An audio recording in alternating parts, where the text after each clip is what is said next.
inakava uso. Inafunika uso. Morning, boss. Okay.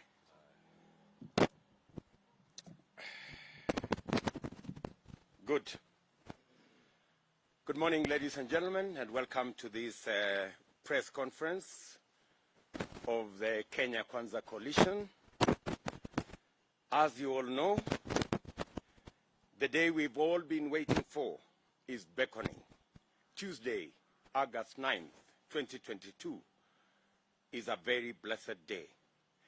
It calls upon you and me, the citizens of Kenya, to perform a sacred duty for our country. We are going to elect our leaders for the next 5 years. Our Constitution invites each one of us on Tuesday to choose from among us those we prefer to determine our lives and that of our families and the destiny of our beloved country, Kenya. I invite all of you, my fellow citizens of Kenya, to be purposeful and deliberate as you vote. Do not take chances with that hallowed ballot paper. It is all you have got to choose between stagnation and progress, between the way life is and what it ought to be. We in Kenya Kwanza recognize and appreciate that every Kenyan is called upon to take a vote under very strenuous circumstances. The economy is in dire straits. The high cost of basic commodities, such as food and fuel, should never be this harsh. Indeed, life has never been this bad in our country.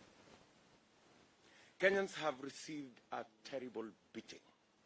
We cannot afford to put food on our tables for our families. We cannot afford to pay school fees. We cannot afford to pay for our health. And even transport bills are a big problem. Yani imefika wakati hata hakuna ugali sosa tena. Small businesses have closed shop. Others are barely hanging in there because the cost of doing business is terrible. Imekuwa biashara ya karata ya pata potea. For the farmer, you are now walking on productive land that is not cultivated. You are not able to tend to a healthy crop. It is no longer, and it is no wonder, we have an ugali sosa crisis. Unemployment is soaring. There is even less wera ni wera. We are all victims of an economic management system gone rogue on us.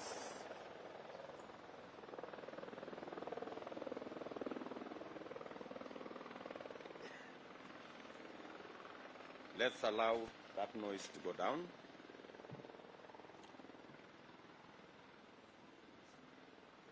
Thank you very much for your patience. Let me repeat that statement. Unemployment is soaring. There is even less wera ni wera. We are all victims of an economic management system gone rogue on us. But don't despair. It is times like this that we must suspend our fear of the unknown, the predictions of Armageddon. It is time to have the courage to say no to anything that threatens our humanity, civility, and decency. We may suffer today, but never lose sight of remaining Kenyan and correcting the wrongs.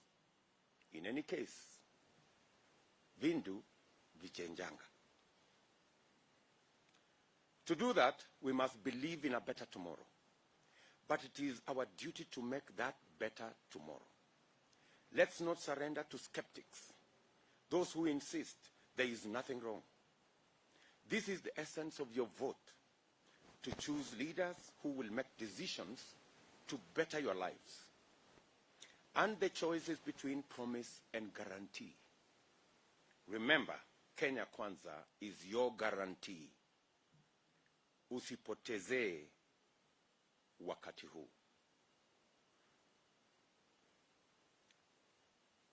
Kenyans, we have worked with you on this journey of reflection on how to remodel our country. We have come to you where you live, everywhere in our country. We have listened to you and heard you very, very clearly. We know your hopes, your anxieties, and we also know your fears. We assure you that we are not about to let you down.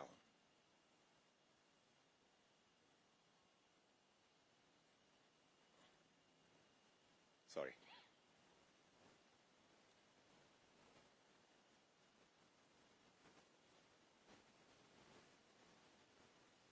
Good, thank you. You have given us your attention. You have given us your ideas. And you have given us your support. It's time to put a signature to all that contribution by voting for Kenya Kwanza. In the socio-economic forums that we held together, you recounted your pain and reasons why. You told us what you want done to heal your destroyed lives. We have together agreed on the Kenya Women's Charter, the Youth Charter, the Charter for the people living with disability, and charters on education and health sectors, among others. In the education sector, we have agreed to remove the hiccups, and we have agreed on affirmative action for Kenyan women and people living with disability. We have agreed on and signed county economic charters. We have developed an authentic, homegrown Kenya country plan from these charters. We thank the legendary Mama Mboga, border, shoe shiner, saloonist, farmer, fisherman, hawker, and construction worker for this great achievement.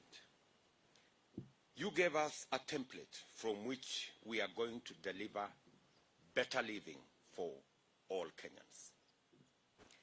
This is what gives us the confidence that we are together on the wishes and hopes of the majority of the people of Kenya. We have agreed that from day one in office, our work will be, among other things, to tackle the punitive cost of living so that each and every one of us can afford to go about their lives.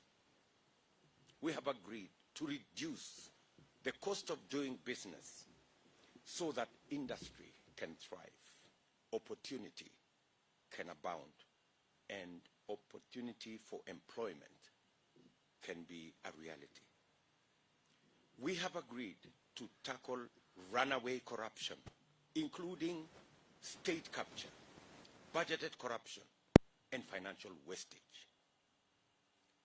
We have agreed that we will guarantee universal health coverage for all Kenyans, where each and one of us will have a cover, and the public hospitals will be stocked, and necessary equipment and medicines will be available. We've agreed that we will arrest the draining public debt through forensic identification of wasteful borrowing for non-essential expenditure, so as to reduce the snowballing high taxation. These measures will provide relief and space for initiation of the Kenya Kwanza Guaranteed Comprehensive Flagship Programs, which among others include the re-engineering of our agricultural production for food security, agro-processing, and manufacturing, including cash crops such as tea, coffee, rice, sugar, macadamia, cashew nuts, pyrethrum, livestock farming, and many other sectors that we discussed with citizens across Kenya when we engage them in our economic fora. And as I said last night, we reached out to close to 100,000 Kenyans in our economic fora. We will be streamlining support for micro, small, and medium enterprises so that they can have access to credit. We can improve on their incomes. We can create additional jobs, and credit will be available to as many as the 10 million people in the micro and small enterprise space. We will be investing in infrastructure, including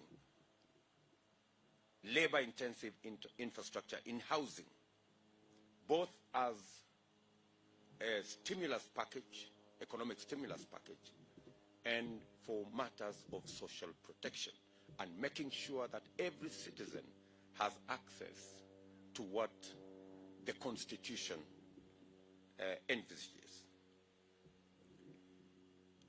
We will be rolling out our digital superhighway for the empowerment of every citizen with information, with opportunity, with business opportunity that's available in the information and digital space.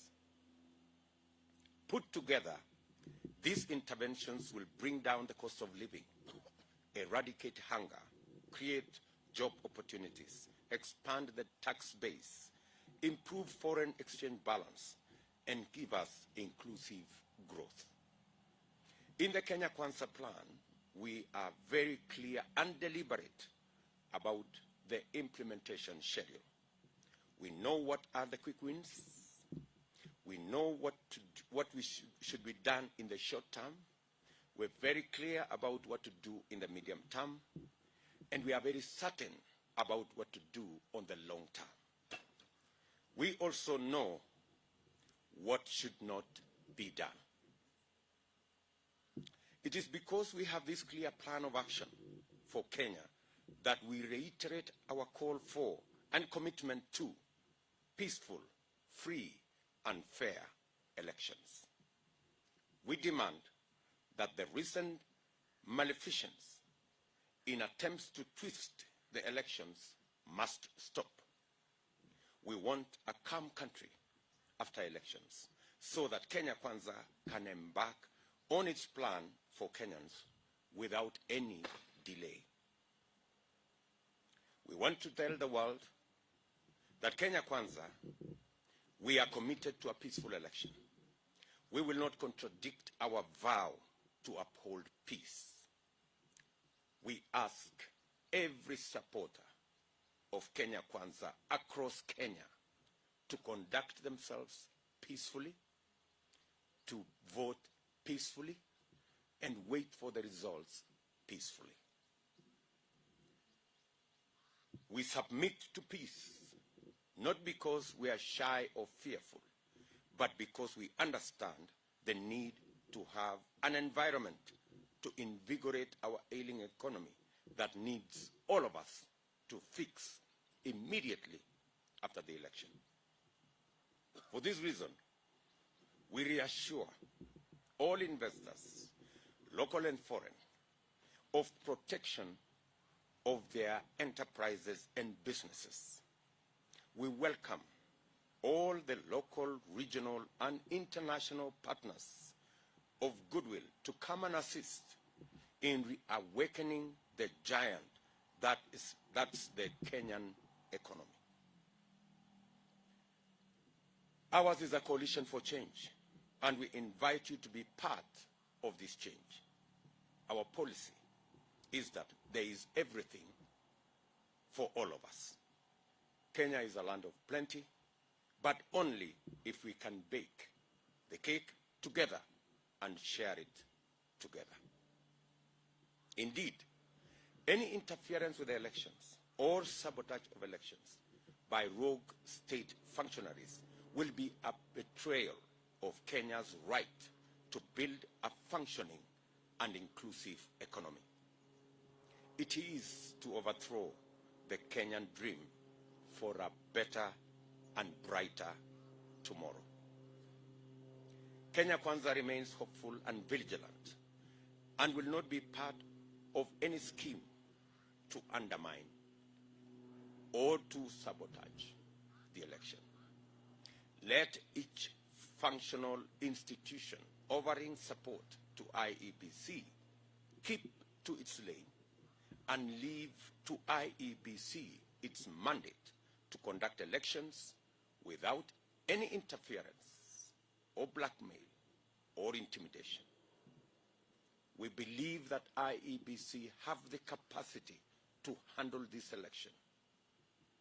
We believe that the men and women in the IEBC have what it takes to deliver a free and fair election. All hands should be kept off. We appeal to Kenyans to turn out in large numbers to exercise their right of political participation. We implore you, all Kenyans, to ignore intimidation or coercion or bribery or blackmail, and also ignore the lies. Don't buy into fear. Vote for mabadiliko ya uchumi, kazi ni kazi, na pesa mfukoni. Finally, we are indebted to Kenyans for their kindness. You have stood with us throughout this journey. You welcomed us in your homes, in your villages, in your markets, in your towns, without reservation. Your optimism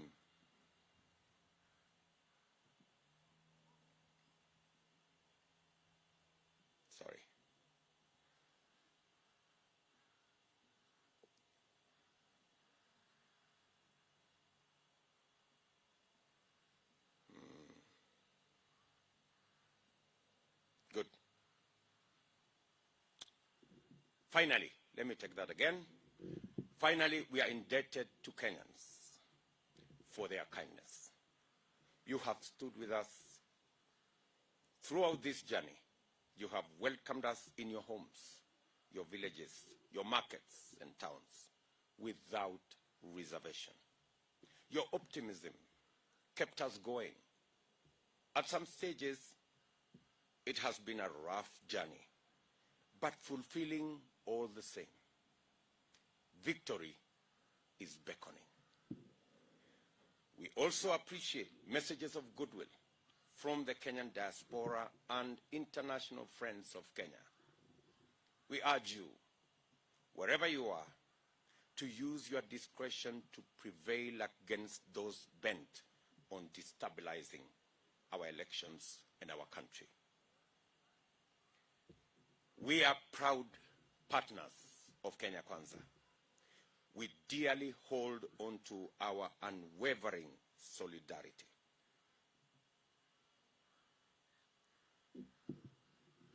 And let me take that again. We dearly hold on to our unwavering solidarity and studious commitment to the ideals we stand for.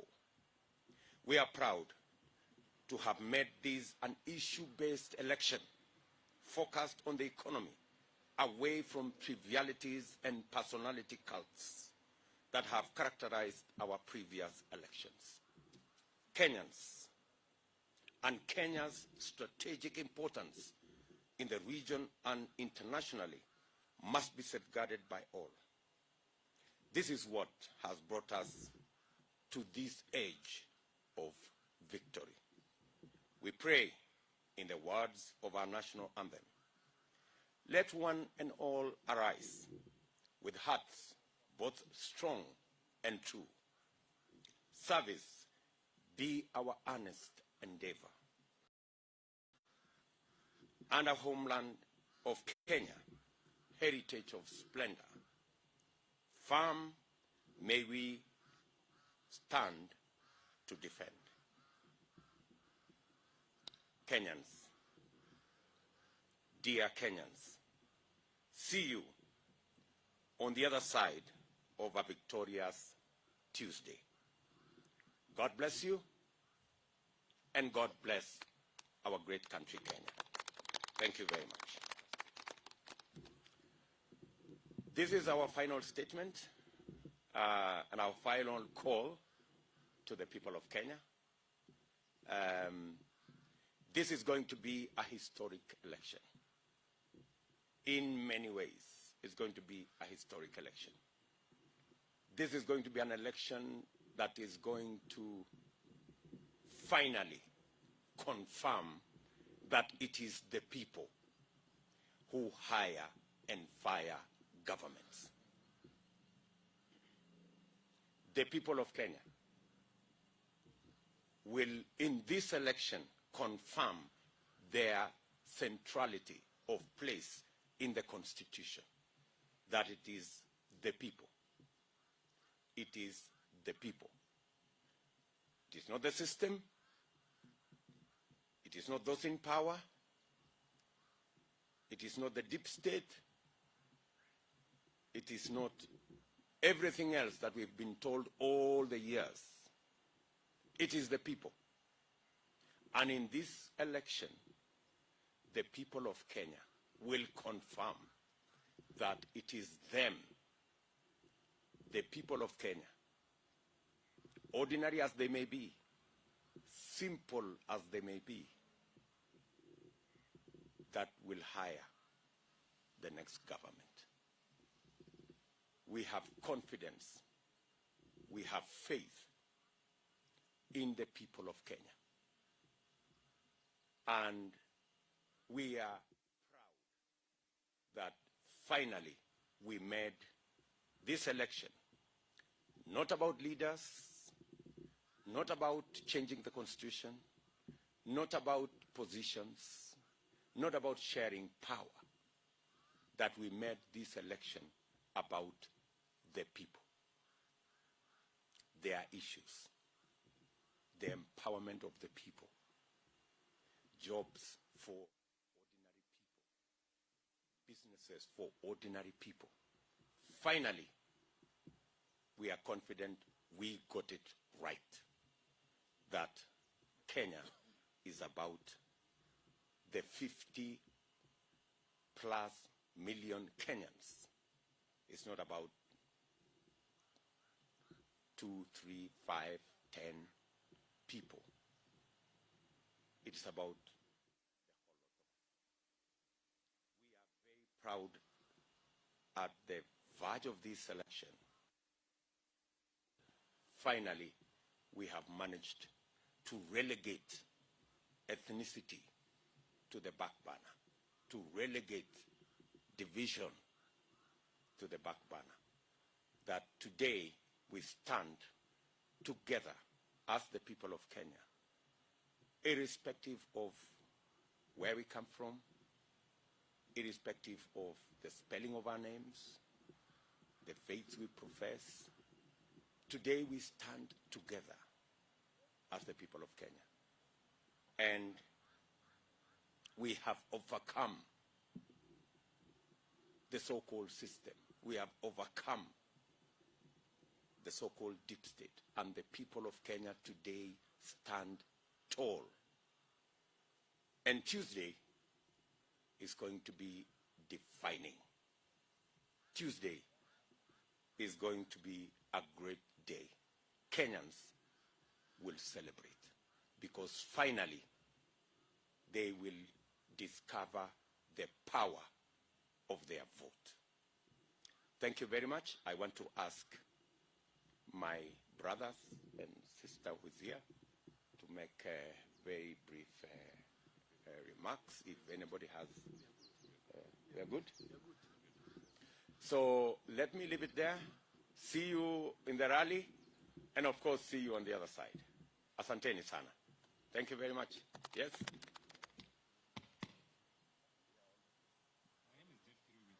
Yes. Yeah. Demanding for a meeting with them regarding the ruling by the High Court on having the money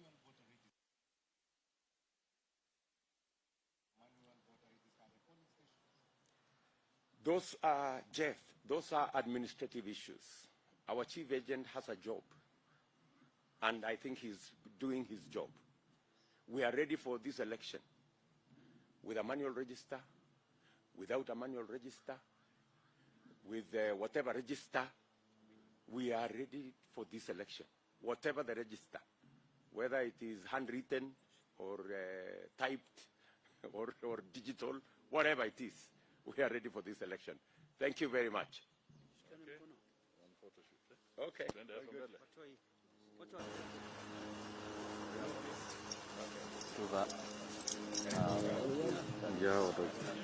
Bosi nama bwana.